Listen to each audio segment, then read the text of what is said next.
All right, important story coming out of West Asia. The Israeli Air Force has conducted airstrikes on Iran with explosions being heard across Iran's capital, Tehran. Israeli Prime Minister Benjamin Netanyahu said moments ago, Israel launched Operation Rising Lion against the Iranian threat to Israel's survival. Israeli pilots struck many targets in Iran, including the Iran nuclear enrichment program, targeting its main enrichment facility in Natanz. Israel also struck the heart of Iran's ballistic missile program. Netanyahu said, "We are at a decisive moment in Israel's history, and this operation will continue for as many days as it takes."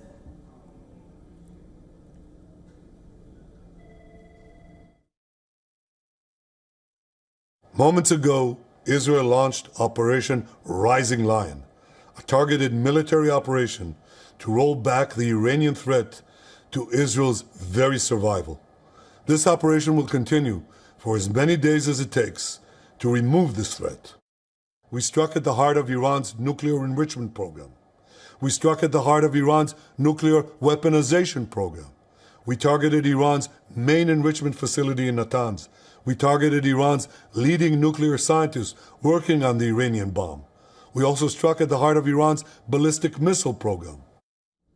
The IDF spokesperson said Israel launched a precise and integrated preemptive strike based on high-quality intelligence with the aim of striking the Iranian nuclear program and in response to the Iranian regime's ongoing aggression against Israel.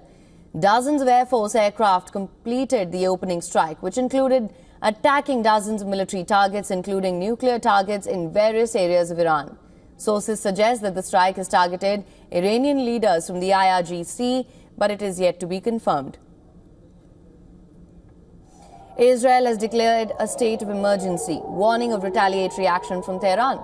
Defense Minister Israel Katz said Israel conducted a preemptive strike against Iran and that a missile and drone attack against the state of Israel and its civilian population is expected in the immediate future. Air raid sirens sounded in Jerusalem after the Defense Ministry declared a state of emergency. The blast took place after US President Donald Trump warned that Israel could soon strike Iran's nuclear sites. Trump has called National Security Cabinet meeting as well.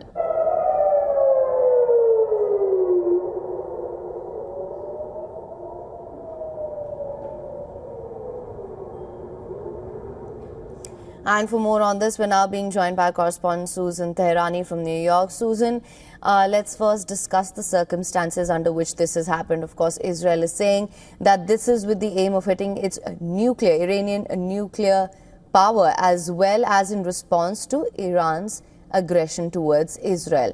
That being said, we do know that with this, tensions are only going to escalate further in the region. As we already know, Israel has preemptively declared a state of emergency. So there is a high threat perception from Iran in terms of retaliatory strikes as well. What can you tell us, Susan? Right, and a critical question is whether the U.S. will play an extensive role in defending Israel from an Iranian counterattack should it happen. If you remember, the Biden administration did that when those countries exchanged blows last year, and we were covering it.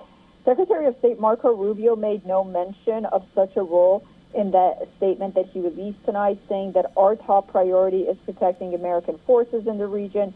He tried to make clear that this is a unilateral Israel action, and some prominent Trump supporters are already calling for the United States to stay out of this conflict.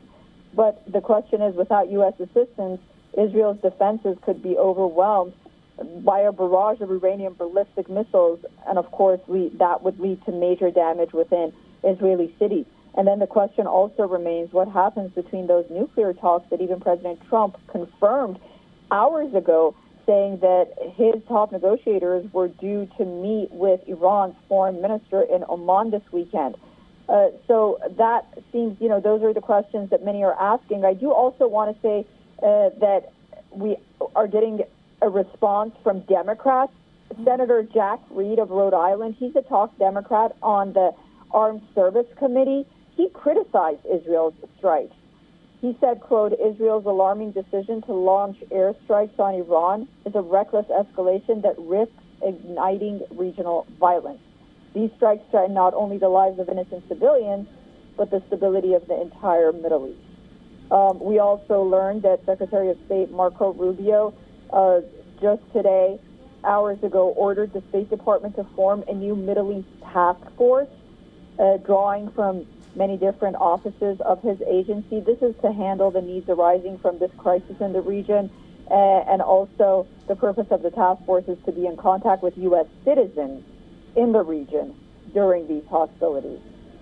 Absolutely, Susan. Now, of course, this is an alarming development and it's going to be a difficult balancing act for the United States as well. It remains to be seen whether it can still continue to vehemently back Israel as it has in West Asia for so long, and what sort of an impact this will have going forward on the nuclear talks as well. That being said, of course, we'll continue to track all the developments closely with you there.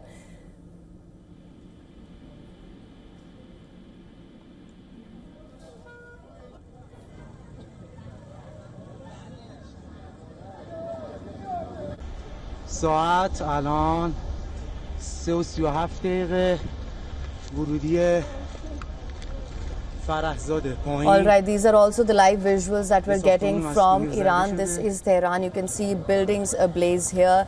This in the aftermath of the Israeli forces which conducted an airstrike on Iran with multiple explosions being heard across the capital Tehran. And these are the visuals from Tehran that we're getting right now on your screens. You can see their buildings ablaze. People are out on the streets.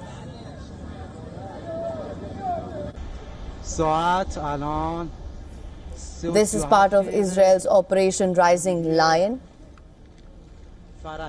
Israeli pilots struck many targets in Iran, including Iranian nuclear enrichment program and targeting its main enrichment facility in Natanz, as well as explosions which were heard in Tehran. And these are the live visuals that we're getting from Tehran.